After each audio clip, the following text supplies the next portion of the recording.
तो आज अपन कर रहे हैं ऐसे 500। ऐसे 500 का नाम है ऑडिट एविडेंस। सबसे पहले ये अपन जानेंगे कि ऑडिट एविडेंस का क्या मतलब होता है। ठीक है, तो ऑडिट एविडेंस का मतलब होता है any information obtain during course of audit, यानी कि ऑडिट के दौरान कोई सी भी इंफॉर्मेशन मिलती है सो टू रीच कंक्लूजन, जिससे ऑडिटर कंक्लूजन पर पहुंच पाए। ऐसी इंफॉर्मेशन जो ऑडिटर को हेल्प करे कंक्लूजन पर पहुंचने के लिए, उसको अपन बोलेंगे ऑडिट एविडेंस। अब इंफॉर्मेशन का क्या मतलब, इधर इंक्वायरी के फॉर्म में भी हो सकता है, प्रोसेस को ऑब्जर्व करना भी हो सकता है, या फिर डॉक्यूमेंट को चेक करना भी हो सकता है। ऑडिट एविडेंस दो कैटेगरी में अपन डिवाइड करते हैं। पहला information content in accounting record, second है अदर इंफॉर्मेशन। ठीक है, या तो इंफॉर्मेशन अकाउंटिंग रिकॉर्ड्स के अंदर से भी मिल सकती है, या फिर अदर इंफॉर्मेशन जो अकाउंटिंग रिकॉर्ड्स में नहीं हो वो भी ऑडिट एविडेंस हो सकता है। पहला देखते हैं जो अकाउंटिंग रिकॉर्ड्स में हो, उसका एग्जांपल जैसे कि परचेजेस। अब परचेजेस के लिए अपन देख सकते हैं बुक्स ऑफ अकाउंट्स में उसके लिए एंट्री पास हुई होगी, इनवॉइस होगा, परचेस ऑर्डर होगा। तो ये सब अपन को अकाउंटिंग रिकॉर्ड्स के अंदर मिल जाएगा। अदर इन्फॉर्मेशन जैसे कि board of directors minutes, confirmation letter, return representation, ये सब ऑडिट एविडेंस है और ये अदर इन्फॉर्मेशन की कैटेगरी में आएंगे। ठीक है, टाइप्स ऑफ ऑडिट एविडेंस दो कैटेगरी में अपन डिवाइड करते हैं, depending upon nature, depending upon source. Depending upon nature में तीन आते हैं, विजुअल, डॉक्यूमेंट्री, ओरल। विजुअल का मतलब होता है ऑब्जर्वेशन। ठीक है, किसी चीज़ को ऑब्जर्व करके ऑब्जर्व करना। ठीक है, जैसे कि इन्वेंट्री की फिजिकल वेरिफिकेशन कोई और कर रहा है तो उसको ऑब्जर्व करना है। डॉक्यूमेंट्री इंस्पेक्शन करना, ओरल में इंक्वायरी करना। ठीक है, और आते हैं डिपेंडिंग अपॉन सोर्स। इंटरनल भी हो सकता है, एक्सटर्नल भी हो सकता है। इंटरनल यानी कि सेल्स इनवॉइस देख लो, एक्सटर्नल में देख सकते हैं परचेज इनवॉइस, किसी और ने बनाया होगा परचेज इनवॉइस तो ये अपने पास आएगा। ठीक है, सेल्स इनवॉइस तो अपन बनाएंगे ना। कंसिस्टेंसी ऑफ ऑडिट एविडेंस, इसका क्या मतलब है, for single transaction account balance multiple audit evidence can be there, यानी कि एक सिंगल ट्रांजेक्शन और अकाउंट बैलेंस के लिए ऑडिट एविडेंस एक से ज़्यादा हो सकते हैं। जैसे कि एग्जांपल देखें तो परचेज ट्रांजैक्शन में अपन देख सकते हैं, इसके लिए अपने पास परचेज ऑर्डर भी होगा, गुड्स रिसिप्ट नोट GRN भी होगा, परचेज इनवॉइस भी होगा। तो परचेज ऑर्डर दिया 100 का, गुड्स रिसिप्ट 120 हो रहे हैं और परचेज इनवॉइस में 150 आ रहा है। तो ये देखना पड़ेगा कि ऑडिटर को ये भी चेक करना पड़ेगा कि एक से ज़्यादा ऑडिट एविडेंस है तो उसमें सब में अमाउंट अलग हो। ऐसा पॉसिबल नहीं है 100 का ऑर्डर दिया और गुड्स रिसिप्ड हुए 120। हाँ, ऐसा हो सकता है 100 का ऑर्डर दिया पर अभी तक गुड्स रिसिप्ड 80 हुए हैं, 20 नेक्स्ट लॉट के अंदर आए। तो अगर इनमें ऐसा डिफरेंस आ रहा है, मतलब ऑडिट एविडेंस, ये सब तीनों ऑडिट एविडेंस है, तीनों के अंदर डिफरेंस आ रहा है, तो ऑडिटर को इंक्वायर करना चाहिए मैनेजमेंट के साथ और अंडरस्टैंड रीजंस फॉर इनकन्सिस्टेंसी। आखिर फर्स्ट वाला इनकन्सिस्टेंसी का केस है, सेकंड वाला तो नॉर्मल केस है। 100 का ऑर्डर दिया, 80 अभी तक आए, 20 बाद में आएंगे। ठीक है, नेक्स्ट लॉट में आएंगे। तो ये वाला सेकंड वाला तो नॉर्मल ट्रांसैक्शन है। ठीक है, फर्स्ट वाला इनकन्सिस्टेंट ट्रांजैक्शन है, तो इसके लिए इंक्वायरी करना चाहिए, एडिशनल ऑडिट प्रोसीजर्स लगाने चाहिए टू रिजॉल्व द मैटर। ठीक है, consider the effect of matter in audit report. अगर फिर भी मैनेजमेंट से पूछने के बाद भी अप्रोप्रिएट ऑडिट एविडेंस नहीं मिल रहा तो उसका इफेक्ट देखना पड़ेगा क्या ऑडिट रिपोर्ट में। इसका एग्जांपल एक और देख सकते हैं, ये अपन ने ट्रांजैक्शन का देखा, अब अपन देख सकते हैं अकाउंट बैलेंस का। अकाउंट बैलेंस बुक्स में शो हो रहा है 2.8 CR ट्रेड और ट्रेड पेबल्स। ठीक है, ट्रेड पेबल्स एक्सटर्नल पार्टी ने कंफर्म करा 4 CR, तब इन दोनों में डिफरेंस है तो इसका रीज़न देखना चाहिए क्यों आ रहा है। ठीक है, और रीज़न आ रहा है तो मैनेजमेंट से इंक्वायरी करना चाहिए, फिर मैनेजमेंट इसका रिकन्सिलेशन स्टेटमेंट बना के देगा। ठीक है, अगर सेकंड में लिखा है ना एडिशनल ऑडिट प्रोसीजर्स, फिर रिकन्सिलेशन स्टेटमेंट बनेगा अगर डिफरेंस आ रहा है तो। उसके बाद नेक्स्ट टॉपिक आता है रिलायबिलिटी ऑफ ऑडिट एविडेंस। तो पहला पॉइंट है reliability of audit evidence increase if it is obtain from independent sources outside the entity, यानी कि अगर ऑडिट एविडेंस की रिलायबिलिटी इंक्रीज हो जाएगी अगर अपन को ये इंडिपेंडेंट सोर्सेज से मिल रहा है, यानी कि डायरेक्ट विद थर्ड पार्टी। अगर थर्ड पार्टी कंफर्म कर रही है तो वो अपन को डेटा ज़्यादा रिलायबल रहेगा। सेकंड है reliability of audit evidence increase if it is generated internally when controls are effective, यानी कि अपन को इंटरनल इंफॉर्मेशन पर जब ज़्यादा भरोसा होगा तब इंटरनल कंट्रोल्स अच्छे होंगे। ठीक है, जैसे कि परचेज इनवॉइस में अपन ने देखा GR है। ठीक है, तो अब अगर पूरा परचेज ऑर्डर का प्रोसेस के लिए कंट्रोल सही से वर्क कर रहे होंगे, कंट्रोल्स इफेक्टिव होंगे, तब अपन को पूरे परचेज ऑर्डर पर ज़्यादा भरोसा रहेगा। ठीक है, थर्ड पॉइंट है reliability of audit evidence increase when obtain directly by auditor than obtain indirectly.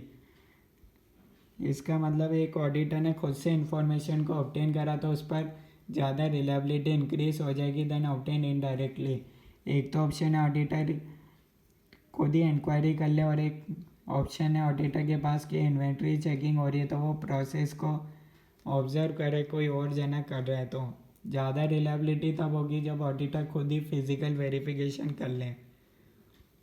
एक तो ये ऑप्शन है कि ऑडिटर कोई और फिजिकल वेरिफिकेशन करके आए उसकी रिपोर्ट पर भरोसा करे, और एक ऑप्शन है ऑडिटर खुद ही फिजिकल वेरिफिकेशन कर ले। फोर्थ ऑप्शन है reliability of audit evidence increase when data is in document from than oral. जो ज़्यादा डॉक्यूमेंटेशन होगा उस पर ज़्यादा भरोसा आएगा देन ओरल। फिर reliability of audit evidence increase in original form more reliable than photocopy. Original documents पे ज़्यादा रिलायबिलिटी रहेगी। अब एक एग्जांपल, एक अपन नोट देखते हैं। When information is obtain from independent external sources there can be circumstances that could affect its reliability. यानी कि इंफॉर्मेशन अपन को एक्सटर्नल सोर्सेज से मिल रही है तो ऐसे भी सर्कमस्टेंसेस हो सकते हैं जहाँ रिलायबिलिटी पर अपन को डाउट रहे। भले ही अपन को एक्सटर्नल सोर्सेज से ऑडिट एविडेंस मिल रहा है, पर फिर भी ऐसे कोई सर्कमस्टेंसेस हो सकते हैं जब अपन को ये लगे कि ये डेटा रिलायबल नहीं है। इसका कौन सा एग्जांपल है, जैसे कि रिलेटेड पार्टी ट्रांजेक्शन्स। उसमें हाई चांस है कि एक्सटर्नल कन्फर्मेशन अगर ऑडिटर भेजेगा रिलेटेड पार्टी को तो वो अपना बैलेंस मैच कर देंगे। ठीक है, यानी कि अगर पेबल्स के लिए एक्सटर्नल कन्फर्मेशन भेजा रिलेटेड पार्टी को तो हाई चांसेस है कि वो बैलेंस को मैच कर दे जो मैनेजमेंट के डेटा के साथ है। इसके बाद नेक्स्ट टॉपिक आता है रिलीवेंस। तो रिलीवेंस का मतलब होता है, पहले अपन एग्जांपल से समझते हैं। जैसे कि ट्रेड पेबल्स है 50 करोड़ के, तो अब एक्चुअल में क्या हो सकता है, या तो 50 करोड़ से कम हो सकते हैं। ठीक है, अपन को वेरीफाई करना है 50 करोड़ सही है या नहीं है। तो एक तो ये चांस हो सकता है 50 करोड़ से कम होंगे ट्रेड पेबल्स, अंडरस्टेटेड भी हो सकते हैं। और एक ये हो सकता है एक्चुअल में जो होंगे ट्रेड पेबल्स वो 50 करोड़ से ज़्यादा के होंगे। दो चांस हो सकते हैं, या तो ये डेटा 50 करोड़ अंडरस्टेटेड होगा या फिर ओवर स्टेटेड होगा। अंडरस्टेटेड के केस में क्या होगा, एक्चुअल डेटा 50 से कम होगा। ओवर स्टेटेड में क्या होगा, 50 से ज़्यादा होगा ये वाला नंबर। तो अपन को ये देखना है रिलीवेंस में to check whether they are overstated और अंडर स्टेटेड। अगर अंडर स्टेटेड होगा और ओवर स्टेटेड, ठीक है, दोनों ही कंडीशन पॉसिबल है। ठीक है, अगर वो ओवर स्टेटेड निकला तो अपन को ये 50 करोड़ वाले जो भी एंट्रीज है उसके अलावा अपन को एडिशनल चेक करनी पड़ेगी कि ऐसा कोई ट्रांजैक्शन है क्या जिसको जो ट्रांजैक्शन तो वहाँ पर बुक्स के अंदर रिकॉर्ड नहीं हुआ है। अगर ओवर स्टेटेड का केस है, क्योंकि 50 करोड़ के ट्रांजैक्शंस की एंट्रीज देखने से ये अपन को पता नहीं चलेगा कि इसके अलावा कोई ट्रांजैक्शन था या नहीं था। अपन को अलग से देखना पड़ेगा। ठीक है, और अंडरस्टेटेड में क्या करना पड़ेगा, ये 50 करोड़ की एंट्रीज को ही देखना पड़ेगा कि इसमें कोई गलत ट्रांजैक्शन तो रिकॉर्ड नहीं हो पाया। जो गलत ट्रांजैक्शन होगा उसको 50 करोड़ में से हटा देंगे तो अपन को पता चल जाएगा एक्चुअल नंबर 50 से कम कितना है। तो इसके लिए एक लाइन लिख रखी है, if the purpose of an audit procedure is to test overstatement testing recorded amount payable must be relevant audit procedure. Same line ही लिख रखी है, अगर आपको ओवर स्टेटमेंट पर वर्क करना है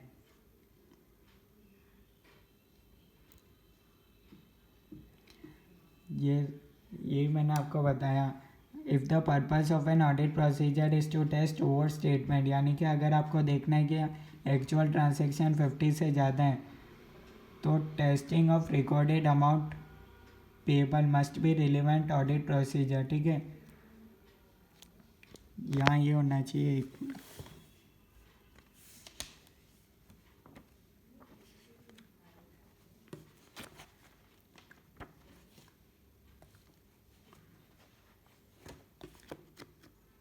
तो इसके बाद अपने पास आता है नेक्स्ट टॉपिक आता है collection of receivables after the period and. ठीक है, इंस्पेक्शन, इसके लिए एक लाइन लिख रखी है आपकी बुक में, उसको पहले मैं समझा देता हूँ। Given set of audit procedures में provide audit evidence that is relevant to certain assertions but not others, यानी कि एक ऑडिट एविडेंस लगाने से आपको सारे अजर्शंस पर आपको कॉन्फिडेंस नहीं आएगा। जैसे कि इंस्पेक्शन ऑफ डॉक्यूमेंट्स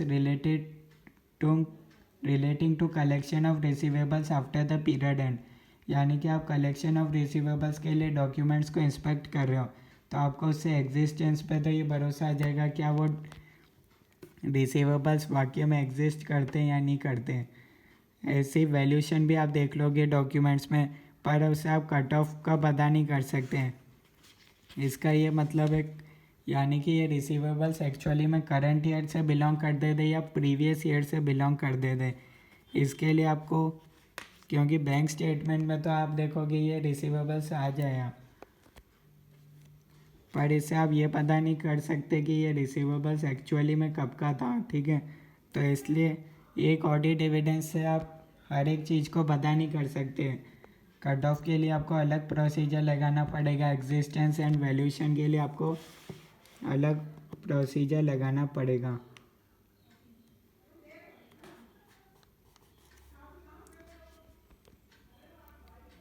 हाँ, उसके बाद ये अपने पास नेक्स्ट टॉपिक आता है audit procedures to obtain audit evidence. तो इसमें सबसे पहले अपने पास आता है कैसे ऑडिट प्रोसीजर्स अपन लगाएंगे जिससे अपन को ऑडिट एविडेंस मिल जाए। ठीक है, तो सबसे पहले आपकी बुक में ये लाइन लिख रखी है risk assessment procedures and further audit procedures लगाना पड़ेगा। फर्दर ऑडिट प्रोसीजर्स में दो चीज़ें आती है, test of controls and substantive procedures. ये सारी चीज़ें आपको ऐसे 315 के अंदर समझ में आएगी।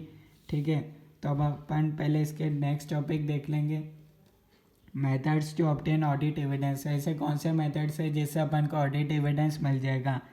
पहला इंक्वायरी।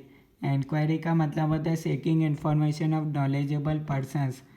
इंक्वायरी का मतलब होता है इंफॉर्मेशन मांगना नॉलेजेबल पर्सन से। इंस्पेक्शन आता है, इंस्पेक्शन मतलब होता है एग्जामिनेशन ऑफ रिकॉर्ड्स और डॉक्यूमेंट्स, रिकॉर्ड्स और डॉक्यूमेंट्स को एग्जामिन करना। थर्ड आता है ऑब्जर्वेशन। ऑब्जर्वेशन का मतलब होता है looking at a process which is being perform by others, यानी कि अगर कोई काम कर रहा है तो उसको ऑब्जर्व करना। ठीक है, इसके बाद आते हैं नेक्स्ट आता है एक्सटर्नल कन्फर्मेशन। ये अपन ऐसे 505 में पढ़ेंगे। एनालिटिकल प्रोसीजर्स ऐसे 520 में पढ़ेंगे। सिक्स्थ मेथड है रिकम्पिटेशन और रीपरफॉर्मेंस। रिकम्पिटेशन का मतलब होता है कैलकुलेट अगेन इंडिपेंडेंटली। ऑडिटर जो प्रोसेस हो गया, ठीक है, उसका एक खुद से भी कैलकुलेशन करके देख सकते हैं क्या वो सही से कैलकुलेट हुआ है या नहीं हुआ है। रीपरफॉर्मेंस का मतलब होता है वॉक थ्रू प्रोसीजर। कोई सा भी एक ट्रांजेक्शन ले लो और उसको शुरू से एंड तक सैंपल बेसिस पर देख लो। उसके बाद आता है नेक्स्ट टॉपिक आता है टाइप्स ऑफ एक्सपर्ट्स।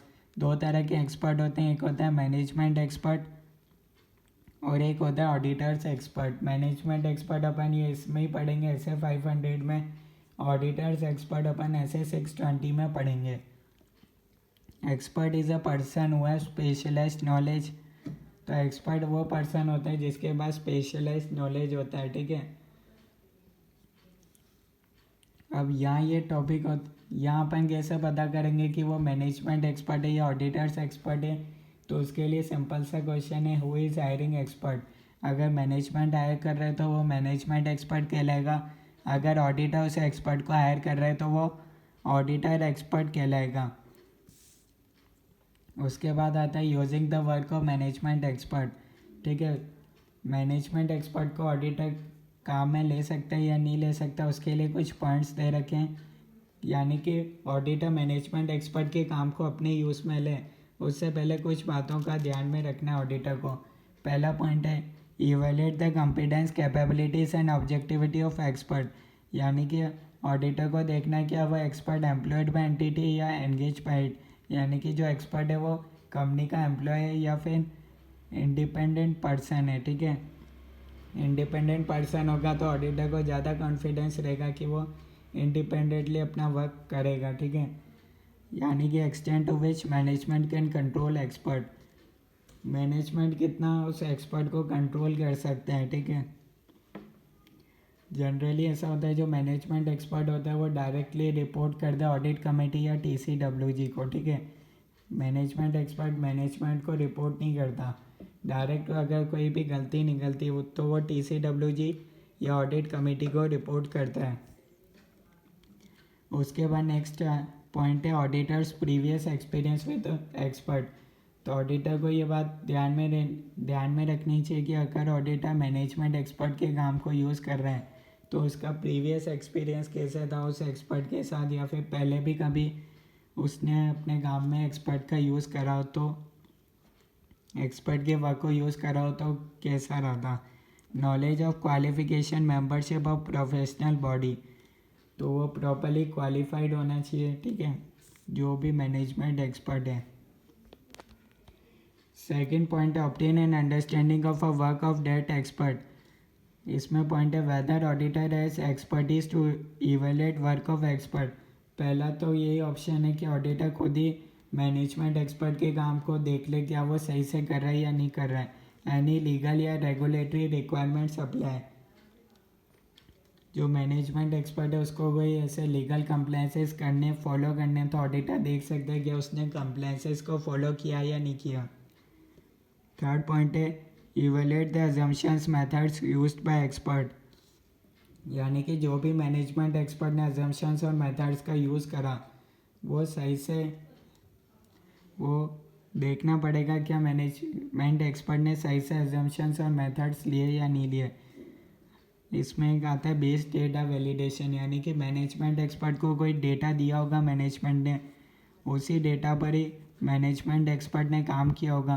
तो ऑडिटर को देखना है जो मैनेजमेंट ने मैनेजमेंट एक्सपर्ट को डेटा दिया क्या वो डेटा रिलायबल था या सही था या नहीं था, क्योंकि अगर गलत डेटा दे दिया होगा मैनेजमेंट एक्सपर्ट को तो वो गलत ही वो रिपोर्ट बनाएगा मैनेजमेंट एक्सपर्ट। ठीक है, तो ऑडिटर ये देखेगा जो डेटा मैनेजमेंट एक्सपर्ट को दिया वो सही है या नहीं है। उनसे एक कॉपी मांग लेगा, जो आपने मैनेजमेंट से मांग लेगा जो आपने मैनेजमेंट एक्सपर्ट को डेटा दिया, वो ऑडिटर खुद भी देख लेगा, उसकी एक कॉपी ले लेगा और फिर खुद देख सकता है कि वो उस अकॉर्डिंग है या नहीं। सैम्पल बेसिस पर टेस्ट कर लेगा ऑडिटर उस डेटा को। उसके बाद है evaluate the nature of internal और external data used by expert. तो उसके बाद ऑडिटर को देखना है क्या जो इंटरनल डेटा और एक्सटर्नल डेटा था उसको भी देखना है क्या वो सही दिया या नहीं दिया। तो ये सारी चीज़ें ऑडिटर को देखनी पड़ेगी बिफोर कंक्लूशन पर आए कि मैनेजमेंट एक्सपर्ट की रिपोर्ट पर ऑडिटर भरोसा कर सकता है या नहीं कर सकता, यानी कि मैनेजमेंट एक्सपर्ट की रिपोर्ट रिलायबल है या नहीं है। उससे पहले ऑडिटर को ये सारी बातों का ध्यान रखना है। थर्ड पॉइंट है evaluate the sufficiency and appropriateness of experts report to be used as audit evidence. इसका मतलब है मैनेजमेंट एक्सपर्ट का काम ऑडिटर के पर्पस के लिए सफिशिएंट एंड अप्रोप्रिएट है या नहीं, ये भी ऑडिटर को देखना पड़ेगा।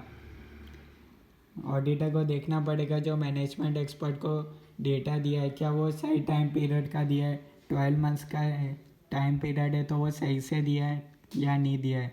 क्योंकि अगर मैनेजमेंट एक्सपर्ट को डेटा ही गलत दे दिया होगा, बेस डेटा ही गलत दे दिया होगा, तो वो सारी रिपोर्ट बनाएगा वो भी गलत हो जाएगी। If auditor not want to rely on management expert report, auditor should consider alternative procedures to obtain sufficient and appropriate audit evidence। यानी कि अगर ऑडिटर को लगता है कि उसको मैनेजमेंट एक्सपर्ट की रिपोर्ट पर भरोसा नहीं करना है तो वो अल्टरनेटिव प्रोसीजर्स भी लगा सकते हैं। उसके बाद नेक्स्ट टॉपिक आता है sufficiency and appropriateness of audit evidence. Sufficiency का मतलब होता है क्वांटिटी, अप्रोप्रिएटनेस का मतलब होता है क्वालिटी। तो सफिशिएंसी में ऑडिटर ये देखता है कि हाउ मच चेक, यानी कि ऑडिटर को कितना चेक करना है, और अप्रोप्रिएटनेस यानी कि क्वालिटी। क्वालिटी के लिए अपन ने रिलायबिलिटी के पॉइंट्स देखे थे, original form more reliable than photocopy, तो क्वालिटी वाला पॉइंट तो अपन देख चुके हैं। तो सफिशिएंसी यानी कि quantity of audit evidence. Audit evidence के लिए दोनों चीज़ें ज़रूरी है, both are important, quantity and quality, ठीक है।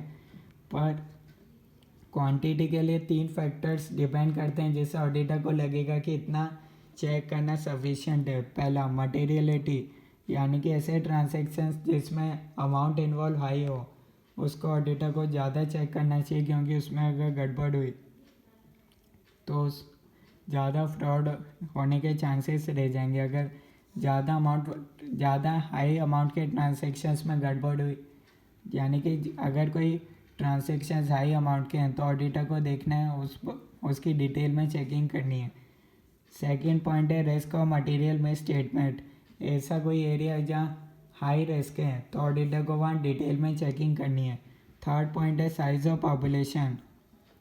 यहाँ साइज ऑफ पॉपुलेशन जैसे कि 1000 है, 10,000 है। बेसिकली पॉपुलेशन का यह मतलब है कि जो डेटा है वो होमोजीनियस नेचर का है कि हेट्रोजीनियस नेचर का है। अगर होमोजीनियस नेचर का हुआ, यानी कि सिमिलर नेचर के ट्रांजैक्शंस हुए, तो ऑडिटर कम सैंपल्स भी ले सकता है। अगर डिफरेंट ट्रांजैक्शंस है तो ऑडिटर को ज़्यादा चेकिंग करनी पड़ेगी।